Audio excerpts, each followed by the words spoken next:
Fortune magazine calls him the smartest man in tech. Dr. Amit Singhal, the face behind Google's uncanny ability to find what you want.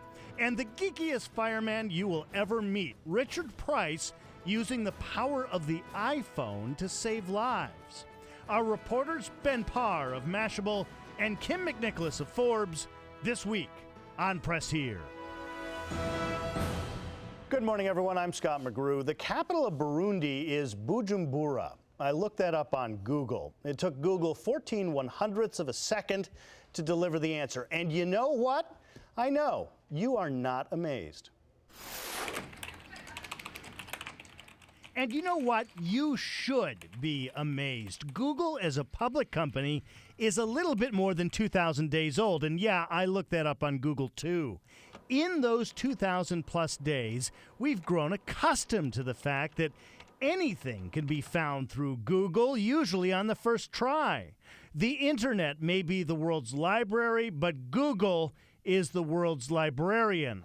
And like all high-flying tech companies before it, Google faces threats. The internet's become increasingly mobile, away from Google's core strength on the desktop. It's become increasingly real-time, information moving too fast for Google to index. And the internet's become fractured. Properties like Facebook, with its wealth of information, generally off limits to much of Google's reach. Dr. Amit Singhal is a Google Fellow, the highest honor, rather, for an engineer at a company so advanced. They build self-driving robots on the car just for fun. He is responsible for the ultra-secret search algorithm, which means he's rarely allowed to talk to the press. He's joined by the press, Kym McNicholas of Forbes, Ben Parr of Mashable. Earlier this week, or late last week, there were accusations out of Google that Bing is stealing their search results. You kind of led the Bing sting, did you not? Yes, I indeed. And, I think of it as a scientific experiment. We prefer Bing sting because it kind of got really a thing good. to it. Scott, Yeah. it's your show. Okay, You get the last word. So why the need for a Bing sting? So let me give some background to your viewers. Last summer, when we were working on our spelling system, which is incredibly useful for people like me who can't spell. I use it over dictionary.com, actually. So we had been working very hard, the team had been working very hard to improve spelling for very hard to spell terms like tarsorrhaphy, which is a rare medical procedure. And what we noticed last summer around June timeframe while we were working on that system is that for a misspelling of that rare word, we got the spelling right and we started returning to our users the best results for the query. And a few weeks later, our top result, only our top result started appearing in Bing, without the spell correction and without any of the other results. They did not get the spell correction and they did not get other results. The statistical chances of that happening are just impossible. Yeah, are just very small. Right. So how is that possible? So let me carry on the story. Right, yes. So then yes. And so let me carry on the story. That was rather suspicious, as you would say. And however, we being scientists, we said, maybe the scientists at Bing had come up with some great algorithm and kudos to them, great, wonderful. However, we just kept watching the phenomena in the months that followed. And over the next 3 or 4 months, we saw increasingly Bing's results looking like our results, including some of our mistakes showing up there. In the most obscure things. In the most obscure things and not so obscure things. So that was just too much of a chance. And then in October, we noticed a huge jump in Bing's result overlapping with our results. And by now, our suspicion was way too strong to let it go. So in December, we started a scientific experiment. A Bing sting. Bing sting. We started a scientific experiment in which we took completely nonsensical queries that no user would ever type like HIBYYRAPQRS or How do you something pronounce like that, by the way? Yes. I think Mr. Colbert pronounced Stephen it right. Colbert, yes. Okay, very good. So a nonsense word, created links to it. No, we did not create links to it. There was no way for that word to be associated with anything on the web. I see. All we did was a one-time experiment in which we associated a random web page out there, with that query. You would say HIYY, and we would say page X. Right. So here is this one little honeypot out there that no one would really ever type in that query. And will it show up on Bing? It does. Now, And 2 weeks later, our results started showing up on Bing. So what if they're just indexing everything on the web?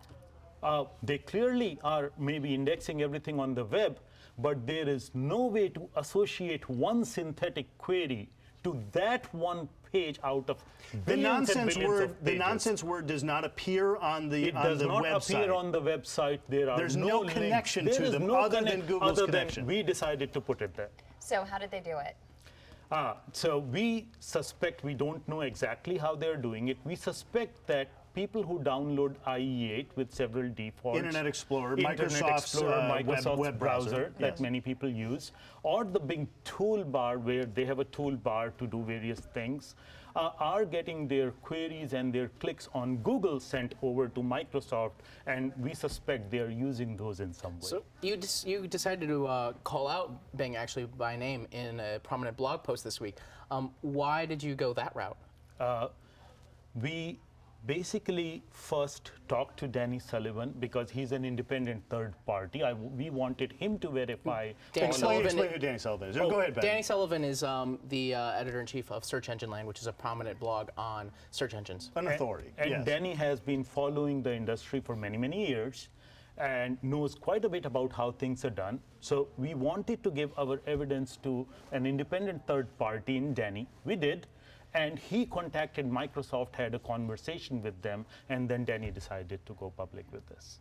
So Microsoft released this this pre-taped response. Normally, this is not a he said, she said show, but because they're not here, we can just roll this little bit of tape. It's about 18 seconds. I want to categorically state that Bing does not copy any search competitor, period, full stop. What we do, and what we've said now for years, is that we do use clickstream data, which is data that customers across the world have opted in to send to Microsoft to help us improve our products.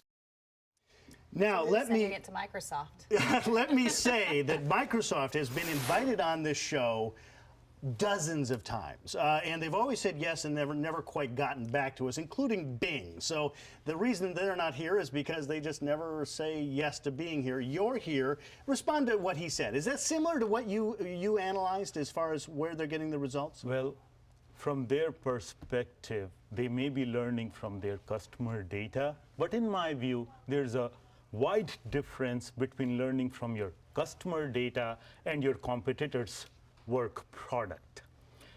In my view, the only way those results showed up on Bing is because they were our results. And if that's not copying, I don't know what it is. Do you fear that you're giving them even more press and more people are going to be turning to Bing as a search engine? Because a lot of times it just makes you look, when you come out like that and attack Microsoft, it makes you look as though you're scared of them. So we clearly wanted to go public with this because we wanted everyone in the world to know what's happening out there, what practices Microsoft's following with Bing. And we have deep trust in our users and all the intellectual press out there that they would analyze the situation and rightly report that this is definitely unethical for Microsoft to do. So what do you want Microsoft to do? From one scientist to another scientific team, all we want is Microsoft to stop this practice. All right, stop it there. We're going to break for a commercial. We'll be back with the good doctor in just a moment.